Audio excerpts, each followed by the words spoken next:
Hi everybody and welcome back to Plastic Models by a Regular Dude. It is May 1st, time for an update. See what happened in April, what's coming up in May 2019. So I've got 3 projects on the go actively right now. The Dragon SDKFZ 251 slash 17, which is the 17 half track with the anti-aircraft gun in it, 20mm anti-aircraft gun. I've got that one up to the paint stage. Primary construction is done, so now I can start doing the weathering and decals and layering and all that kind of stuff. So that one's on the go, but it's on the side bench right now. Another big thanks to HG Barnes for sending that to me. It's been a great kit so far. I've enjoyed it, and shouldn't be too long before I get that one wrapped up. Second kit I've got going, the A10 Thunderbolt 2 by Monogram. It's kind of a long-term project. It's one that I'm just going to be touching base every once in a while. I'm not going to really be doing a build video, so to speak. I'll just talk about stuff as I go. Right now it's one of those cases. I bought the Legend Productions Aces 2 seat set for the A10. There's one of them right there, painted up. A little bit more work on that. I've also got the instrument panel done, and I've got the front landing gear bay is the base colors on that. Base color is on the inside of the fuselage. And so now the next thing I'm wanting to do, I'm going to do some more painting and stuff like that, but I'm also waiting for some parts, and I'll do a separate video on that later to give you the details on that. But basically it's the some aftermarket engine parts. So I'll be talking about that on a separate video. But anyway, so that's where that one is right now. It's going to be a long-term project, like I said. I'll just be, it may take me a year to do it because I want to do it right, but so far so good. The other project I'm working on is the Italeri M47 Patton that I'm doing in the 1965 film Battle of the Bulge, colors for Colonel Hessler. So it's going to be gray, and it's going to be marked accordingly. And that one really is close, super close to being done. The hull is all finished, obviously without the running gear on it, because I'm going to be doing weathering and stuff on it, and I like to do some of that before I put the I like to do the painting and stuff before I put the wheels and tracks and all that kind of stuff on it. The turret is the part I'm working on right now. I've got the majority of the seam around the turret all sanded up and ready to go, and I'm going to be using some Mr. Surfacer 500 to do some texture on there, and also to accurately portray the cast seam mark around the outside edge there.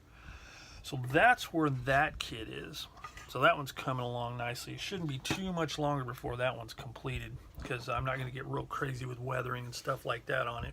Just basically some road dust. I may in the near future be doing a diorama on that one. It'll be simple. I want to do a figure for it to represent, Colonel Hessler, Robert Shaw's character. So I need to get a figure for that, and I'm kind of looking around at different ones, see which one will fit the best. I just want to get a good quality figure so I can really start working on my figure painting skills. It's my weak point, one of many, I guess. But anyway, there's that kit going on. So once I get, I think once I get the M47 wrapped up, then it's going to be on to the TACOM Porsche Turret King Tiger. I know Porsche Turret is not the correct terminology, but that's what most people know it by, so that's the way I'm phrasing it.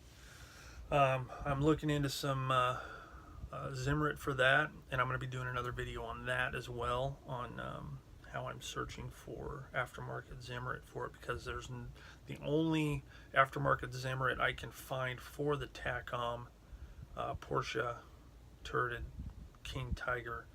There's two versions of the kit. There's one with Zimmerit and one without. I'll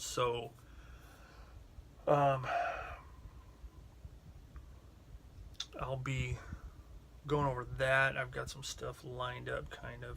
There's the only one that's available for the kit is made by Eduard, and it's Photo Etch, and it looks pretty good. And I've used some of their Photo Etch Zimmerit before, and it's okay, but it's really kind of pricey for what I'm wanting to do. So I'm going to look into something else, but I'll do a separate video on that. But that's the other kit that's coming up. And after that, I don't know. Don't want to get too far ahead because, you know, I've got these few kits on the go right now. And so I'll be talking about that. As far as Zimmerit goes, I was going to do a video on it, and I kind of changed my mind. I may still do it, but I did some tests on this old Tamiya Jagdtiger, Jagdtiger that I got from my, or Jagdtiger as it should be said, that I got from my brother. And I did some experimenting with some different types of Zimmerit, and I may do a video on it, let everybody know what I discovered, or I may just redo the video. But I found out some interesting things about the different materials and how they work. Some work pretty good, some don't work as good, some are kind of hit and miss. But I think I'll do a video on that, maybe do some demos and stuff like that, you know, on how to apply it. But, because that's what I was thinking about doing for the Tacom King Tiger. But, you know, if this other plan I have works out, that's the way I want to go, because I don't want to mess up that King Tiger, because that's a really, really cool kit. So yeah, that's what I've got going on. No new products or anything like that. You know, it's the same old stuff. I think I'm to the point now where I've pretty much figured out what products I like to use, which ones I've tried that I don't really care for. So, you know, anytime I get stuff, it's just basically replenishing old supplies. But yeah, that's pretty much it, I think. I think that's what I've got going. So I think pretty much that's it for this this update. Not a whole lot of different stuff. If you haven't watched any of my videos on these other on these kits that I'm working on that I've posted over the last month or so, I invite you to take a look at those. If you have any, you know, questions or want to see what's going on with those, check them out. So yeah, I think that's it. So I'm going to end it here. First, I just want to throw out a special thanks to HG Barnes for the Dragon SDK FZ251 I'm working on. I also want to thank Peter Persson, my Swedish friend, for sending me the Italeri M47. It's a really nice kit. It's going together really good. Everything I've read about it is pretty much true. It's a very good kit, and I would recommend it if you like that era of armor.